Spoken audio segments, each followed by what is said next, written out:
Right ఇక బులెటిన్లో breaking news చూస్తున్నాము. సిసిఎస్ ఏసీపీ ఉమామహేశ్వరరావును నాంపల్లి కోర్టులో ఏసీబీ అధికారులు హాజరుపరిచారు. వైద్య పరీక్షల అనంతరం కోర్టులో హాజరుపరిచారు పోలీసులు. 14 రోజుల రిమాండ్ విధించింది కోర్టు. అక్రమ ఆస్తుల కేసులో అరెస్ట్ అయినట్లుగా తెలుస్తోంది. ఉమామహేశ్వరరావు ల్యాప్టాప్లో పలువురి పేర్లు కూడా ప్రస్తావించబడ్డాయి. ఇక ఇదే అంశానికి సంబంధించి మరిన్ని అప్డేట్స్ను మా ప్రతినిధి crime bureau chief Krishna phone in ద్వారా అందిస్తారు. కృష్ణ, చెప్పండి. జమీమా ఏదైతే ఆదాయానికి మించి ఆస్తులు కలిగి ఉన్నాడన్న నేపథ్యంలో సిసిఎస్ లో ఏసీబీగా పనిచేస్తున్న ఉమామహేశ్వరరావు ఇంట్లో పోలీసులు ఏసీబీ అధికారులు సోదాలు నిర్వహించారు. దాదాపు 10 చోట్ల ఈ సోదాలు నిర్వహించిన తర్వాత ఆయన దగ్గర అక్రమాస్తులు కూడా గుర్తించడం జరిగింది. ప్రభుత్వ లెక్కల ప్రకారం 3 కోట్లు అయితే ప్రైవేట్ లెక్కల ప్రకారం దాదాపు 53 కోట్ల రూపాయల అక్రమాస్తులు గుర్తించారు. ఆయన ఇంట్లో ఏకంగా 40 లక్షల రూపాయల క్యాష్ తో పాటు 2 కిలోల బంగారు ఆభరణాలు, అలాగే పలు బ్యాంకుల్లో అకౌంట్లు, లాకర్లతో పాటు ఆయన ఇంట్లో బినామీకి సంబంధించిన కొన్ని వ్యక్తులకు సంబంధించిన డాక్యుమెంట్లను కూడా స్వాధీనం చేసుకున్నారు. ఆయన వ్యక్తిగత ల్యాప్టాప్ వ్యవహారానికి సంబంధించి కొంతమంది అధికారులు, ఆ తర్వాత వ్యక్తుల వ్యవహారానికి సంబంధించి వారి వివరాలు కూడా ఉన్నాయి. కొంతమంది అధికారులు, ఆ తర్వాత ప్రైవేట్ వ్యక్తులతో ఆయన కొన్ని వ్యాపారాలు కూడా చేసినట్లుగా తెలుస్తుంది. ఏదేమైనప్పటికీ వృత్తి పరంగా చూసుకుంటే ఏసీబీ ఉమామహేశ్వరరావు పైన అడుగడుగున అవినీతి అక్రమాలే బయటపడుతున్నాయి. ఆయన ఎప్పుడైతే ఏసీబీ అధికారులు ఆయన ఇంటి మీద దాడులు చేశారని తెలియడంతో మిగతా పోలీస్ శాఖలో చాలా మంది అధికారులు కూడా చాలా హర్షం వ్యక్తం చేశారు.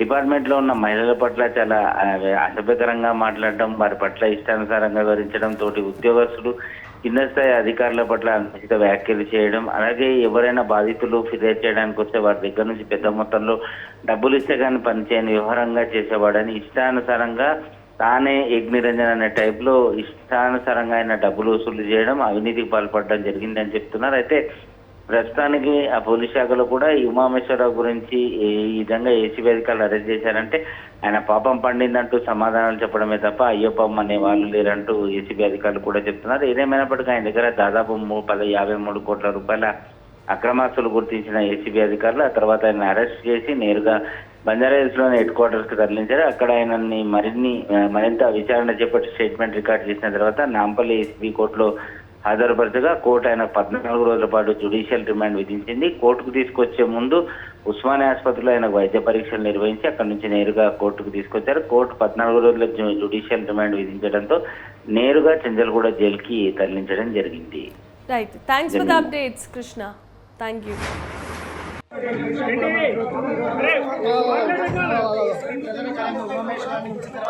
రేపు న్యాయమూర్తి నాంపల్లి న్యాయమూర్తి ఏసీబీ కోర్టు న్యాయమూర్తి ఉమామహేశ్వరాన్ని హాజరుపరిచే అవకాశం ఉంది. ఇక మరోవైపు షామీర్పేటలో ఒక విల్లాన్ సంగతి గుర్తించారు, 2 లాకర్లు గుర్తించారు.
జర వెనకరా.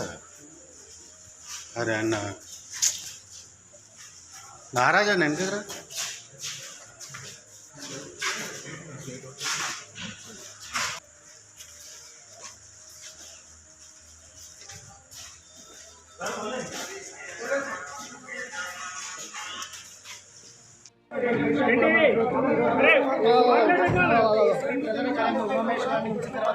రేపు న్యాయమూర్తి నాంపల్లి న్యాయమూర్తి ఏసీబీ కోర్టు న్యాయమూర్తి ఉమామహేశ్వరాన్ని హాజరు